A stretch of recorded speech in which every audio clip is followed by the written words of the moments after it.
Virar police station क्षेत्र में एक 40 वर्षीय शख्स की दर्दनाक हत्या का मामला सामने आया है।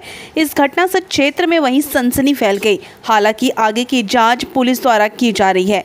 मिली जानकारी के अनुसार दीपक उमेश चौहान 40 वर्षीय विरार के नारंगी गांव का रहने वाला था। जानकारी के अनुसार 15 मार्च की सुबह 7:30 बजे के दरमियान नारंगी कोपरी में खदान के पास से गुजरने वाली कच्ची सड़क पर दीपक की किसी अज्ञात ने पत्थरों से कुचलकर उसकी हत्या कर दी।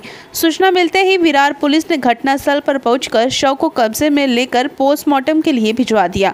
पुलिस के मुताबिक उपरोक्त घटनास्थल पर डीसीपी सुहास बावचे, एसीपी बजरंग देसाई, वरिष्ठ पीआई विजय पवार व पुलिस निरीक्षक घटनास्थल का निरीक्षण किया। पुलिस के मुताबिक पुलिस उपायुक्त परिमंडल 3 के निर्देश में अज्ञात अभियुक्तों की तलाश के लिए टीमें गठित की गई है तथा उपरोक्त हत्या मामले में अपराध का मामला दर्ज किया गया है। वह इस पूरे मामले पर पुलिस आगे जांच पड़ताल कर रही है। विरार पोलीस स्टेशनच्या हद्दीत नारंगी कोपरी इथून जाणारा जो खदान आहे, कच्ची खदान रोडवर, तिथं एका 40 वर्ष वयाच्या माणसाबद्दल माहिती मिळाली की कोणीतरी त्याच्या अज्ञात व्यक्तीने दगडांनी डोक्यावर मारहाण करून दुखापत करून ठेचून तो मरण पावलाय अशी सकाळी 9 वाजता आम्हाला बातमी प्राप्त झाली आणि त्या बातमीच्या अनुषंगाने तात्काळ आम्ही वरिष्ठांना माहिती दिली आणि आमचे वरिष्ठ डीसीपी बावचे सर, आमच्या पोलीस स्टेशनचे अधिकारी, एसीपी साहेब यांनी घटनास्थळी भेट दिलेली आहे। सदर जो मयत आहे त्याची ओळख पटवण्यात आलेली आहे। त्याचं नाव दीपक उमेश चव्हाण, वय 40 वर्ष आहे। तो अविवाहित आहे, सुतारकाम करतो, मालाड येथे दररोज कामानिमित्त जातो।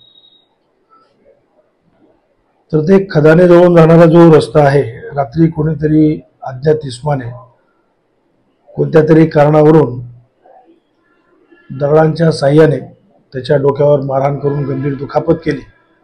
त्याच्यामध्ये रक्तस्राव होऊन तो मरण पावलेला आहे।